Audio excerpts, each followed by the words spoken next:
Georgia is poised to enter the 2024 season as the nearly unanimous #1 team in the country, and with one of the most talented rosters in the country, the current betting favorite to win the Heisman Trophy at quarterback, one of the best offensive lines in the country, if not the best offensive line in the country, multiple future first-round draft picks on defense.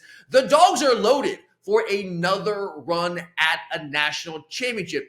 But that doesn't mean that this Georgia team enters the 2024 season without any questions to answer.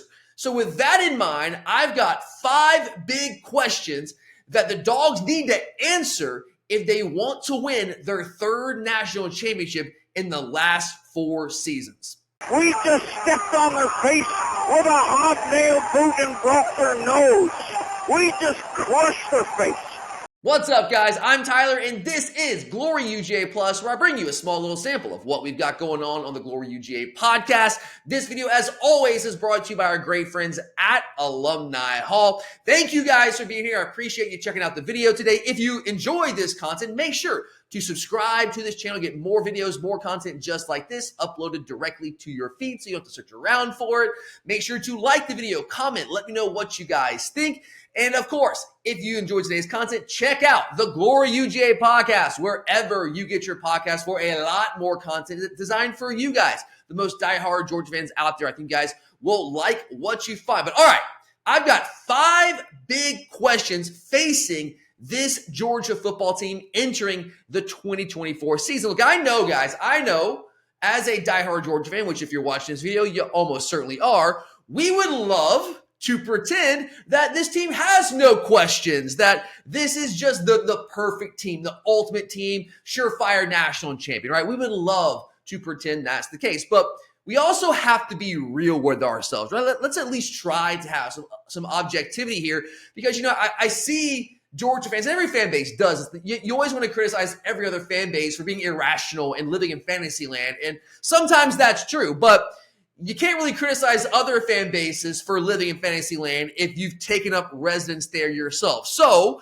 I don't love having these conversations, talking about things that might keep Georgia from winning the national title this season. But hey, we got to be real. We got to be honest with ourselves. So that is what we're trying to do here on the show today. I've got 5 questions. I've identified what I think are the 5 biggest questions. Like, if Georgia doesn't win the national championship, it'll probably be some combination of these things that we're going to talk about here today on the show. So with that, let's go ahead and let's get to this list. Coming in at number 5, we'll start at 5, but work our way up to the biggest question I have for Georgia entering this season. But at number 5, I've got, can the Dogs create more explosive plays in the run game?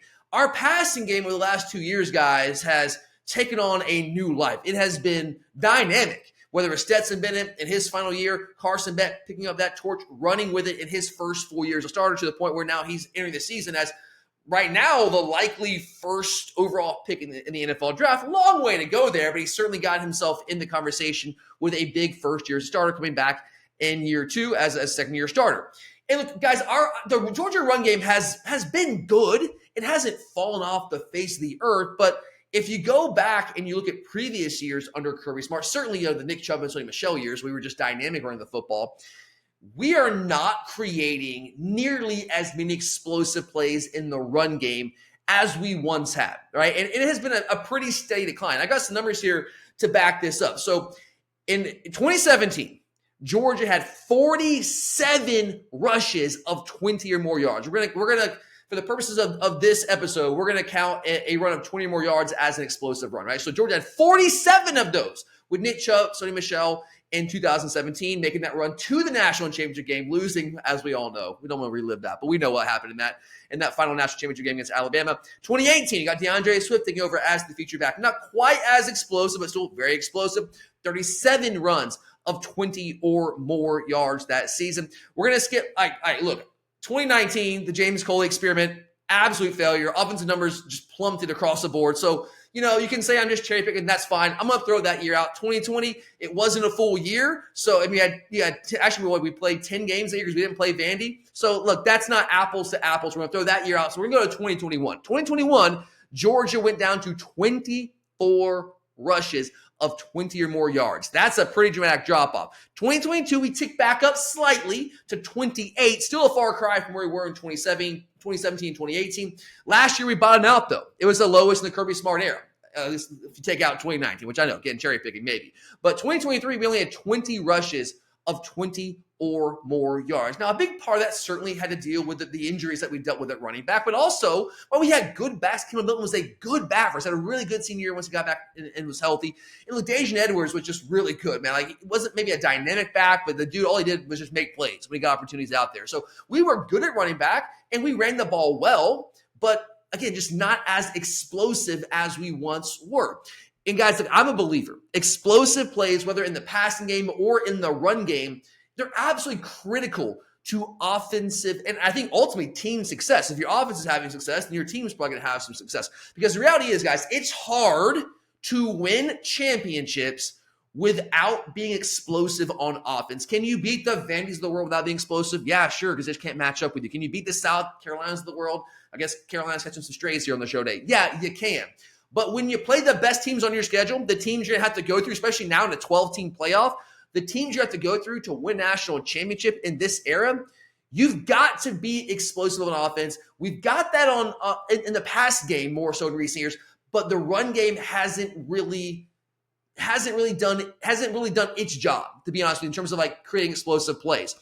And because the reality is, guys, like, it's just tough, man. Like, I know, like, old school football, right? Like, you want to be able to, you just want to run the ball down their throat, 10, 11, 12 play drives. And, like, that's fun to watch when you just, like, run it down someone's throat and they just can't stop you and they're just not man enough to stop you, right? Like, that has its place. And certainly later in the games, you're trying to just eat clock. That absolutely could be a good game plan.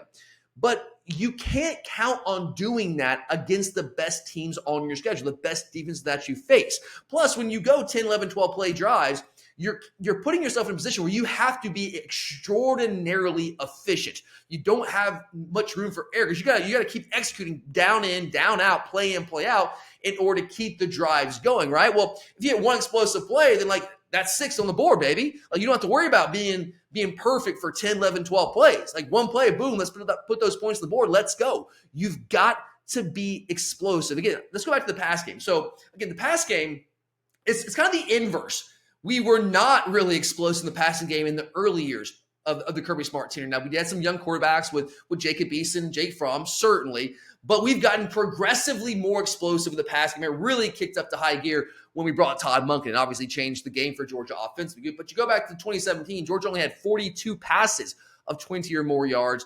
2018, 47, so a little bit there, a little bit more in Jake Fromm's second year.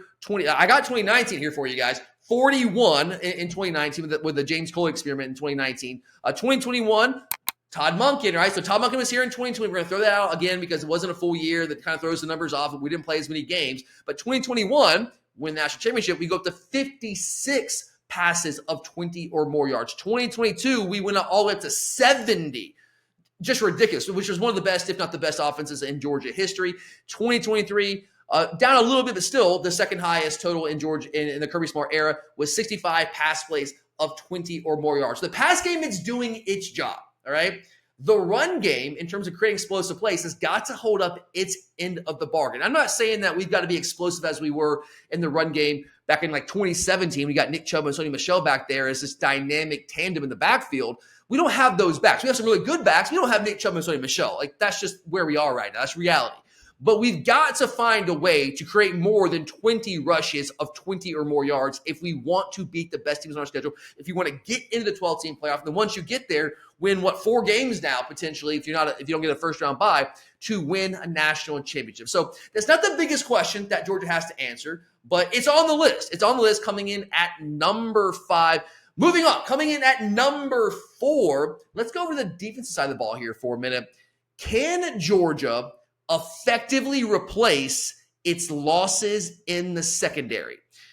Georgia, over the last 4 to 5, maybe 6 or 7 years, has recruited the secondary, whether it's cornerback, safety, star, all of the above, has recruited the secondary as well as anyone in the country. I would say Georgia and Alabama are right there neck and neck over the past 4, 5, 6, 7 years, however many years you want to go back, right? The cornerback room, safety, star, they're all stocked with talent, high level 4 and 5-star talent across the board. Now, this year we do return a first-team All-American at safety in Malachi Starks. Nobody wants to talk about Caleb Downs, and he was good for a freshman. Malachi Starks was the better player, guys. And it's like, when we thought we were getting Caleb Downs, which would have been awesome, by the way, great player, but then he decides to go to Ohio State, and people, got up in their feelings or upset about that. Like, oh my God, this guy has fallen. And I'm sitting here saying, like, we got Malachi Starks, man. Like, he was the first-team All-American last year, not Caleb Downs. He was the better player, and I project him to be the better player at safety this year. Caleb Downs was great. It would have been awesome to have both those guys back there. But hey, we still got Malachi Starks. We're in good hands there. I feel like we have a chance to have a guy in Dalen Everett that could be a breakout star at cornerback for us this year. He's a returning starter. Wasn't always great last year, but let's go back to Kamari Laster in his first year as a starter in 2022. Kamari Laster wasn't dynamic right away, but as the season went on in 2022, he got better and better and better. By the end of the year, he was the best cover guy on the team. Yeah, he was a better cover guy than Keely Ringo. We said it here on this podcast all throughout the 2022 season. And I think Dalen Everett could follow a similar path. Kamari Laster in 2023 becomes like a guy that could at least be in the conversation for a first-round draft because testing at the NFL Combine kept that from being a possibility for him. But Dalen Everett is going to test better than Kamari Laster. He's a better full-on athlete. And now with a full year starting under his belt, he took his, he had his growing pains last year, took some lumps, but he got better and better as the season went on. And I believe that Dalen Everett could be a guy that's in line for a big jump in his second full year as a starter. So, he could be a guy that could work himself into a potential first-round conversation. He's got to go out there and do it, but he's got the potential, former 5-star guy. In opposite Dalen, I feel really good about the other quarterback spot. Now, it's going to be a new starter, whether that's going to be Julian Humphrey, whether it's going to be Daniel Harris, whether it might be everything true freshman Ellis Robinson IV, the number 2 player overall in the country, number 1 cornerback in the country. We got three great options there. And hey, man, let the best man win, right? I love the competition there. And when you have competition like that with that many elite options, the cream will rise to the top. And whoever emerges victorious in that position battle, maybe there's some sort of rotation, whoever emerges as the starter out of that group is going to be a big-time player because you're going to have to beat out some big-time players with a lot of talent in order to win that job. So I feel good about cornerback. I don't feel as great about the safety position opposite Malachi Starks because the most talented option we have there by far is a true freshman in KJ Bolden. He's super talented, man, but will he be ready to be that kind of guy as a true freshman? I always tell you guys, true freshman, you don't want to be in a position where you have to count on him. If you get something from him, that's great. It's a luxury, but you don't have to count on that. Now, you look at Malachi Starks, he was that guy as a true freshman. A very similar profile coming out of high school, really highly recruited guy, 5-star guy. Same thing with KJ Bolden. And maybe there's a world where KJ Bolden follows that similar path that Malachi Starks did in his freshman year. But that remains to be seen. Again, don't want to count on true freshmen. But if he's ready, that would be incredible. Now, if he's not, which is probably going to be the case at least to start the season, we do have other solid options back there, whether it's Dan Jackson, who's coming back for his 6th year. I started multiple games for Georgia. David Daniel Sisavon started some games for Georgia, been a part of our third down package at times. Ja'Cory Thomas is a guy who's going in his 3rd year on campus. The coaches have been high on him. Those guys are solid options. They just don't have the physical ceiling that KJ has. So I think whoever wins that job is going to be good for Georgia. I just don't know if they'll be as good as Javon Bullard was last year, or Chris Smith was prior to that. And then at star, yeah, there's an experience there. There's an experience, but Janelle Aguero, guys, I know he hasn't really played any meaningful downs, but he is the prototype from a physical standpoint, the prototype for that star position where you're kind of a hybrid cornerback / linebacker where you have to fit against the run, but also cover shifty slot receivers in space. I think he's going to be great. Now, the experience is something you got to be a little bit concerned about, but I think he's going to be really good. A lot of talent there. So, yes, the talent overall in the secondary is still there. Again, nobody except maybe Alabama has recruited the secondary as well as Georgia has in recent years. But saying that, it's still difficult, man. It's still extremely difficult to replace 3 impact players the caliber of Javon Bullard and Kamari Laster. And Tyke Smith, guys, was one of the unsung heroes of the entire Georgia defense last year. That guy was dynamic for Georgia. And I didn't know if he would be. I had some questions coming in last year, and he answered those questions, all of them, to the affirmative in a big way for us. So those 3 guys are all gone. All those guys are on NFL rosters. And that's going to be tough. That's going to be tough to replace those guys. And, you have to ask yourselves, are the new guys, even though they're extremely talented, are they ready in 2024 to perform to the level of guys like Javon Bullard and Kamari Lassiter and Tyke Smith to the point where we don't really skip a beat? I think that's a fair question. I think it's a legitimate question, because if they're not, we could see a decline in our pass defense production. And maybe that's likely. I think the one caveat here would be like, okay, yeah, we're losing those three guys. They were really productive players for Georgia last year, really strong players for Georgia. But, okay, maybe Malachi Starks takes a step forward this year. Maybe Dalen Everett takes a step forward. So that kind of mitigates the loss to a degree. That's certainly possible. We're still going to have some guys that haven't played a lot of meaningful snaps for Georgia have to step up and do that this year. So if they don't play the level of those three guys we lost in secondary from last year, who are really high-level players for Georgia, that could lead to some sort of drop-off in our pass defense production, which, hey, guys, like, those are the numbers. Our pass defense was the strength of the Georgia defense last year. It was top 10 in the country, and it was the second-best pass defense of the entire Kirby Smart era behind the 2017 pass defense. Now, also, I would say to that, in the past 6-7 years since 2017, offensive football has changed, right? And teams have become more explosive. They've used the passing game better. They're seeing more tempo. So arguably the best pass defense, honestly, in the Kirby Smart era. Certainly one of the top two. Rush defense was good relative to the rest of the country, but it was only top 20, which is not very Georgia-like. So in a lot of ways, the improved pass defense that we saw in 2023, which actually, absolutely, guys, it was significantly improved across the board from where we were in 2022. So that improved pass defense last year in a lot of ways compensated for that decline, a pretty significant decline in our run defense production. I do believe that we will be better against the run this year. I do believe that, which we'll get to in a little bit. But I'm still not certain that we're going to be back to where we were like in 2021, which probably not, or even 2022, where we weren't as good as we were in 21 against the run, but still better than we were in 23. So if that's the case, and we're not quite back to that level of run defense production, and if the loss of those three guys in secondary causes us to take a step back in our pass defense, that could be an issue for this Georgia team. So I do think that is a fair question to ask about this Georgia team. Is that one of these things that could potentially keep Georgia from winning a SEC championship and maybe potentially a national championship in 2024? All right, the third question I've got here today for you guys goes back to the offense. Can the Georgia passing game be as effective without Brock Bowers and Ladd McConkey? All right. Now, look, guys, I know last year that both guys were banged up at various points, and it was very rare that we actually had them fully healthy on the field at the same time. In fact, I think maybe only one game.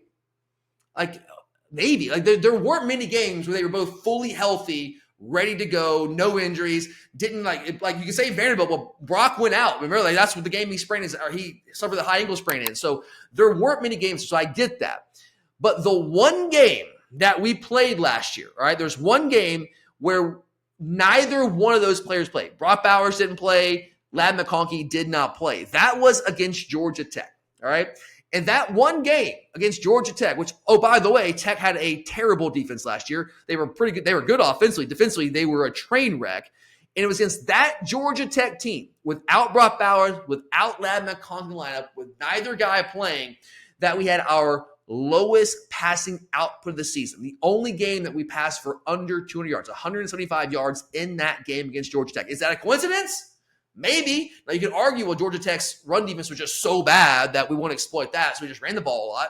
Maybe there's something to that, but hey, the fact remains, Brock Bowers didn't play in that game. Ladd McConkey didn't play in the game. The only game that neither guy played, and that was our lowest passing output of the season. I don't think that's purely coincidental. And then the next lowest passing output of the season was the following week against Alabama, when, yes, both guys played the week after sitting out against Georgia Tech, but I'm just telling you guys, we all know they weren't healthy. I'm just going to tell you guys, I have a very good authority that both guys could barely stand in the tunnels of Mercedes-Benz Stadium after the game. They went out there and put it on the line for Georgia because they love Georgia and they wanted to win, do it for the team and do it for you and I. But hey, they were a shell of themselves. And that just so happened, again, I don't think very coincidentally, to be the second lowest passing output of the season. Now, you can say, well, Alabama's defense is just really good. Sure, that has something to do with it. But also, you got to factor in those guys were out there, sure, but not remotely the same version of them that we see when they are full go. So I don't know, man. Like, we never really had them both fully healthy at the same time. You could say maybe the Auburn game, but Ladd he played a couple snaps, wasn't fully healthy. Same thing with the Kentucky game. Wasn't fully healthy there, but he played a couple snaps. I think he had one catch in that game. But when at least one of those guys was out there, whether it was Brock and no Ladd or Ladd and no Brock, we were okay. We were good. We were fine. We were fine with one of those guys. But now we go into this season without either one of them. We know Brock was a first-round draft pick, right? I think the greatest tight end in college football history. Maybe I'm biased, but hey, I call it as I see it. And only two-time Mackey Award winner in college football history. And Ladd McConkey, no, he didn't get drafted in the first round, but come on, guys. Very high second-round draft pick. Easily could have been a first-round guy. Looks like he's going to be one of the go-to receivers for the Chargers this year, already making waves in practice and minicamp, all that kind of stuff. So two really, really talented guys. And we don't have either player this year for the Georgia offense. And guys, it's not just about the numbers they put up. Look, I know the numbers. Georgia has not had a 1,000-yard receiver since Terrence Edwards in 2002, which, by the way, was the only 1,000-yard receiver in Georgia history, which is just one of those numbers that's still just, I guess, crazy, man. It's like surreal. Like that it's almost like that can't be real, but it is very, very real, as we know, when that gets used against us in recruiting. A lot of negative recruiting with that number right there. So, but it's not just about the numbers. I know they didn't put up 1,000 yards. Brock would have even stayed healthy, but he didn't stay healthy, whatever. But it's also about the opportunities and the matchups they created for other guys when they were on the field. So when Brock wasn't getting the ball and the ball is going elsewhere, well, those guys are getting one-on-one coverage. They're getting opportunities because of the attention that Brock attracts. Same thing with Ladd McConkey. The same logic applies there. So I think it's a very fair question to ask, who will be those guys for Georgia this year? Who will be those difference makers, whether it's receiver or tight end, that will force defenses to game plan around them, to account for them on every single snap, to dedicate more attention to them, that takes attention away from other receivers, other tight ends, and creates advantageous matchups for those guys that they can't exploit. Because that's what Brock and Ladd did. Yeah, absolutely, they made plays in the passing game. We know that. That's obvious. But beyond that, so much more than just that, the other guys on the team, they were better off for it with Brock and Ladd out there because they did not receive as much attention. Because, hey, guys, the defense only has so many resources out there. And they can't dedicate two or three resources to cover every receiver on the field. They can't do that. They have to make choices, right? Well, when Brock and Ladd are on the field, you make the choice to double those guys, give those guys more attention, bracket them, do whatever what you want to do with them. And other guys, somebody's going to have single coverage. And those guys were able to exploit those matchups. So I do think, again, it's fair. Who is the guy? Who are the guys this year that can do for this Georgia offense what Brock Bowers and Ladd McConkey did in terms of, yes, making plays on their own in the passing game, but also creating opportunities for others on the team? And I think we have plenty of options. That's the great thing. I'm not freaking out about this. We have options. Dominic Lovett is a guy who, prior to coming to Georgia in 2022, was the leading receiver for Missouri. Did that in the SEC. Benjamin Urosic, and you guys know look, you guys know how high I am on Benjamin Urosic. I'll say it again. There's only 3 tight ends. Stop me if you've heard me say this before. Only 3 tight ends over the past 3 years that have put up more yards receiving from the tight end position than Benjamin Urosic. Those guys are Brock Bowers, Michael Mayer, and Dalton Kincaid. All 3 guys in the NFL, all making impacts. Well, I think Brock will make an impact in the NFL with the Raiders being a first-round draft pick. That's the list, guys. That's it. That's how good Benjamin Urosic is. He was just kind of wasting away over there in Stanford, and no one's really talking about him because they've been terrible, right? But this dude can play, all right? So he can certainly do a lot of things that Brock Bowers. I don't think he's as physical as Brock. He does the things after the catch to the degree, the level that Brock did, the way that Brock did it. But he's a guy that certainly could force defenses to game plan around him. I think he could maybe work himself into late first-round consideration, certainly in the second round. And then Colby Young is a guy that you also know. You've heard me talk about him. I'm very high on Colby Young. I think coming over to this offense, with the playmakers we have around him, with the situation we have at quarterback, with the offensive line that we have, I think Colby Young could be a breakout star, not just for Georgia, not just in the SEC, but maybe the entire country. I think that highly of the guy. I think he could be a true alpha, legit number 1 wide receiver. So the options are there. You can throw Ra Thomas in the equation, maybe even Dylan Bell. The options are there. I think we have the answers, but thinking isn't knowing, right? We still don't know exactly what that will look like yet. So at the very least, there's still some uncertainty about who will step up and replace the production of Brock Bowers, Ladd McConkey. Again, making plays themselves, but also creating opportunities for other playmakers around them. All right, number 2, second biggest question I have here for this Georgia team heading into 2024 It's pretty simple. Let's go back to the defensive side of the ball here. Actually, the last two will be on the defensive side of the ball. Can Georgia find ways to affect the passer more effectively and consistently on standard downs? Okay. We, generally speaking, do a really good job of making life difficult on the quarterback, pressuring the quarterback. If we don't sack him, but just getting after him, pressuring him, hurrying him, whatever you want to say there. We do a good job of what Kirby says, affecting the quarterback on third downs, because that's kind of the idea. Like, our general philosophy is first and second down, we're going to play the run first, and we're going to try to stop the run. We're going to get them in a third and long. When we get them in third and long, we'll bring our dime package on the field. We'll get all of our pass rush specialists on the field, the Jalen Walkers, the Damon Wilson Juniors of the world. We'll get those guys on the field, and we will create havoc on third down. We'll rush guys from different angles and make it really hard on the offense to do anything on third down. And we've been really effective doing that. However, we also have to understand that offenses know that. That's what we're trying to do. And they are not limited to only throwing the ball on third downs, right? They can't throw the ball on first and second down, which against Georgia, that's probably a good idea because we're not really trying to rush the passer. I'm not saying we're not trying to, but that's not the primary goal on first and second down for us. The primary goal on those standard downs for Georgia, you can listen to any Kirby Smart coaching clinic, and he'll talk about this, is to stop the run first and foremost and put them in third and long, right? That's what we want to do. So teams, they'll throw on first and second down against us. They'll go some play action there. And we just don't really effectively pressure the quarterback in those situations when we don't really have our most dynamic pass rushers on the field. When we're playing run first, playing pass second there. We don't always do a great job converting rush defense to pass rush. Now, we were really, really good at creating pressure in 2020 and 2021. We were number one in the SEC and number two in the SEC in sacks per game in each of those seasons. We averaged 3.2 sacks per game across those 2 years in 2020 and 2021. But let's think about the context of those 2 years and who we had defensively, defensive line and at linebacker. We had 5 first-round draft picks, guys, 5, right? You got Jordan Davis, you got Devontae White, you got Jalen Carter, you got Trayvon Walker, and I know that you can say Jack linebacker was what Nolan Smith played. You can say it's a linebacker, but he played on line of scrimmage a lot, so we'll throw him in there, guys. That's 5 guys. That's 5 guys in those 2 years that went in the first round. One of them, Trayvon Walker, was the number 1 overall pick in the NFL draft, okay?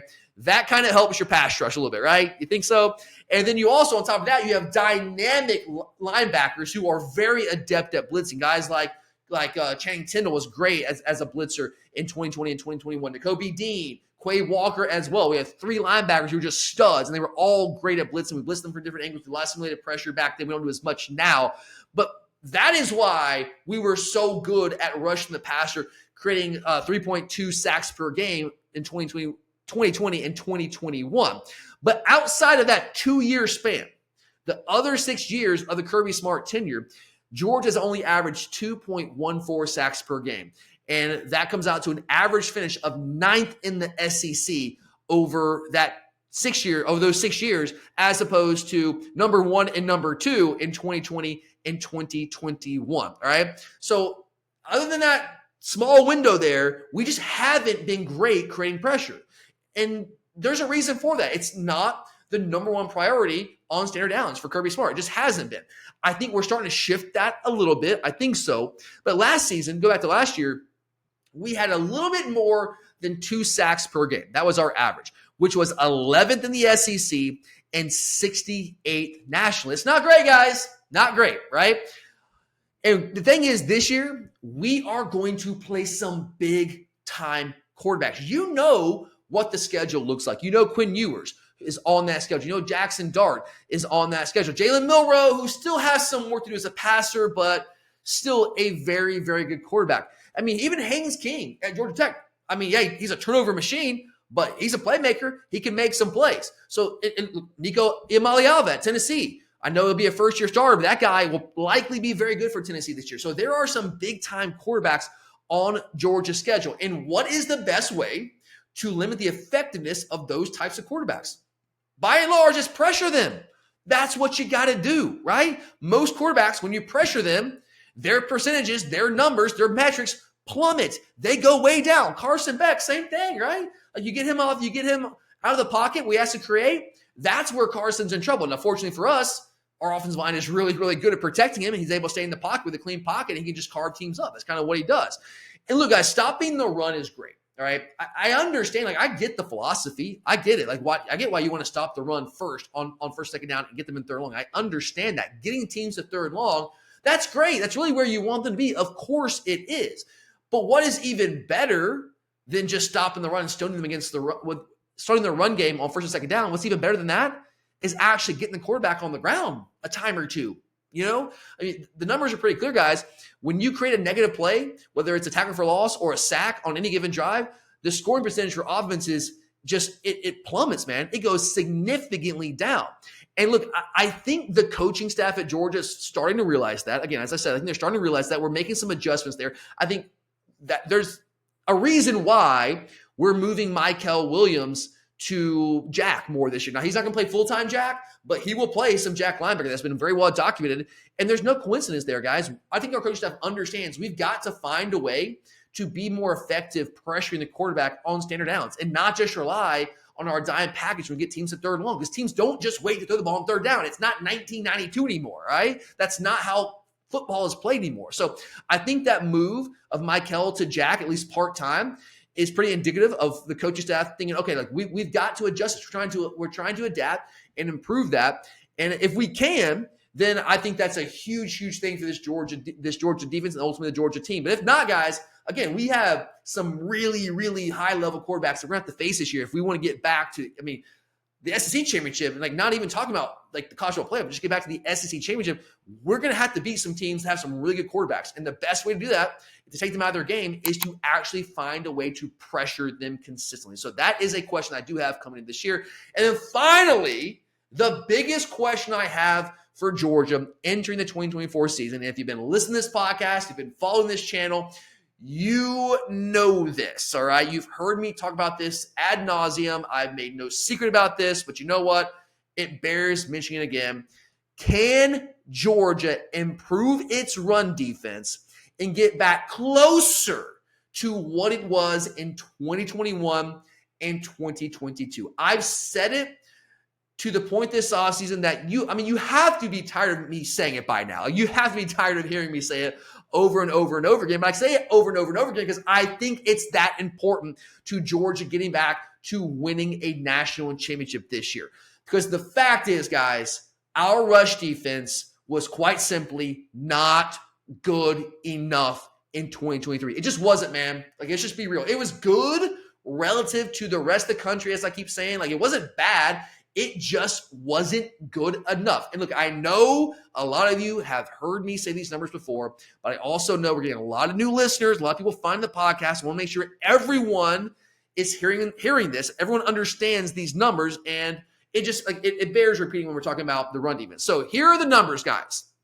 Here's how bad last year was for Georgia, how much of a drop-off we had from 2021 and 2022, even like 2020 and 2019 compared to last year, right? So for 4 years, from 2019 to 2022, Georgia finished inside the top 2 nationally in rush defense, first 3 times and second once, and that was in 2021. Last year, where did Georgia finish? Georgia finished 20th nationally. It's a pretty big drop-off, right, guys? Again, not bad. Like, a lot of teams would kill to have a top 20 rush defense. Well, you're not winning national championships. Like, case in point, we saw that last year, right?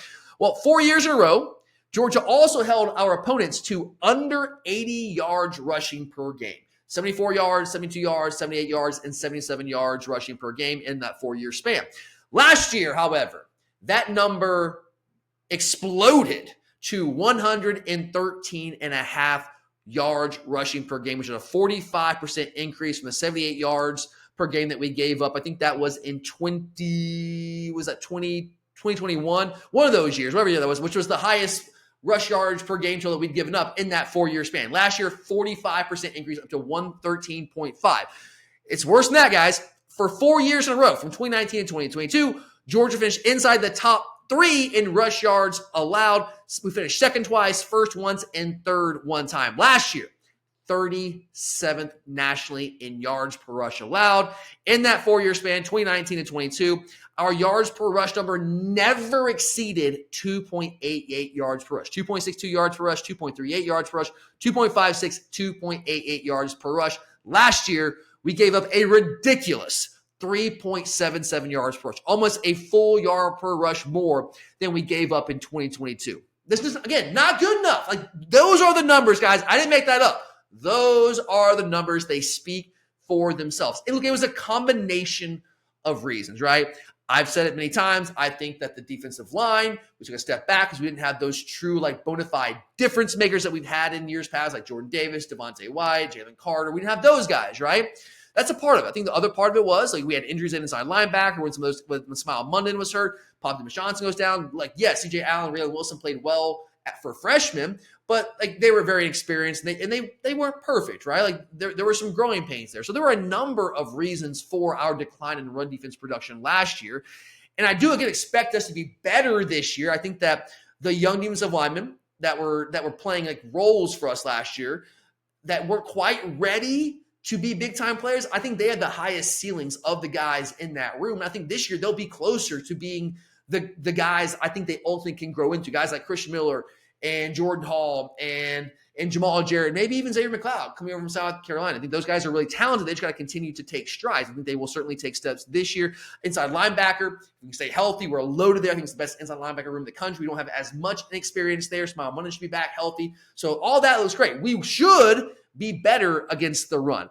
But, like, we got to see it, man. We've got to see it because, you know, our championship run in 2021, I think it also applies to 2022, maybe to a little bit of a lesser degree, but it still applies to 2022.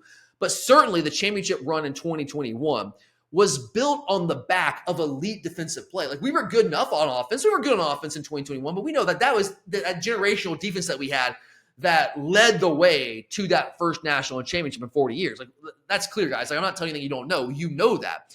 But the key to that elite defensive play, in my opinion, was our ability to consistently stop the run in the box with even numbers. That was the key, guys. We didn't have to roll extra bodies in the box. We were able to line up, eat up double teams, and stop the run consistently against really everyone that we played with even numbers in the box. Why is that important? Why is it important to be able to stop the run with even numbers?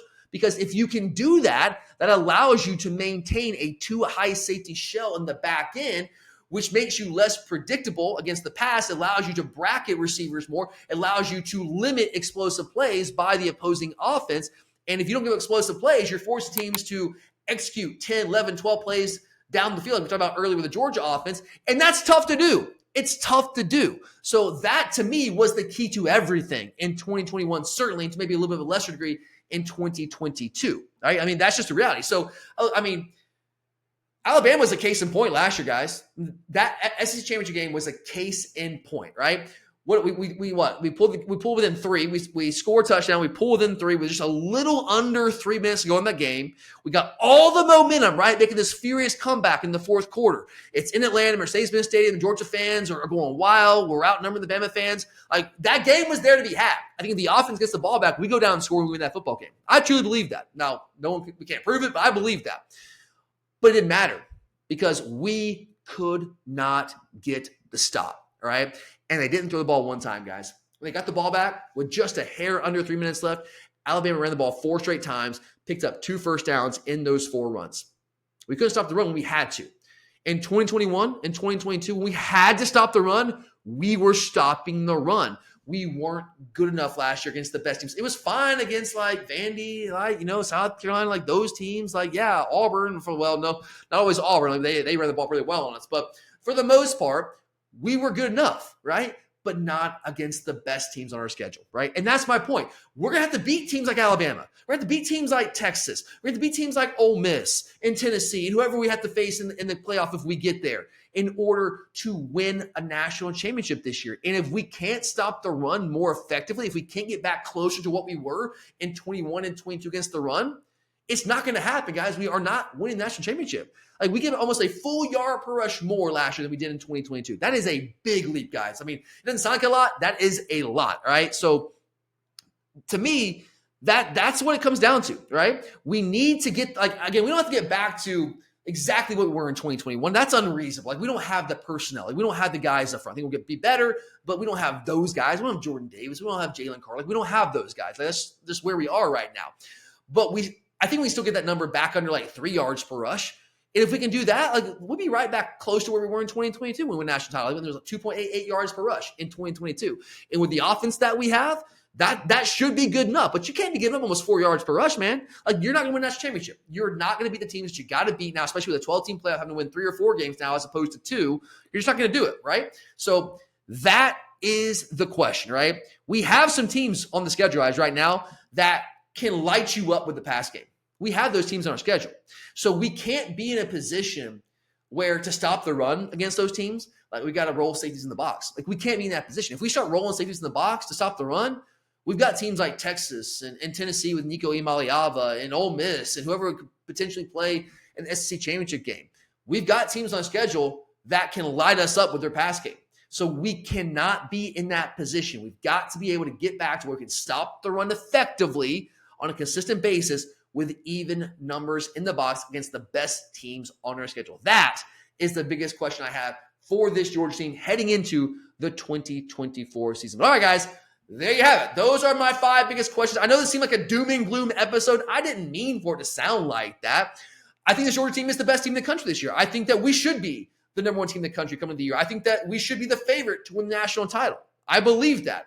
But again, that doesn't mean this team is perfect. It doesn't mean that we don't have any questions that we have to answer. And that was the point of today's episode, to try to identify what those questions were. So I'd love to hear from you guys. Let me know what you think. Did I get it right? Did I leave something out? Do you agree, disagree? Let me know what you guys think. And if you enjoyed this content, again, make sure subscribe to this YouTube channel right now to get more content just like this for you guys, diehard Georgia fans, straight to your YouTube feed. You don't have to search for anything. It'll be right there for you guys. And make sure, check out the Glory UGA podcast. Again, this is just a small bit of what we've got on the Glory UGA podcast. A lot more like this on our podcast. So check that out wherever you get your podcast. But thank you for being here, guys. I really sincerely appreciate you checking out the video. I'm Tyler, and as always, go Dogs. Man, is there going to be some property destroyed tonight. 26-21. Dawgs on top.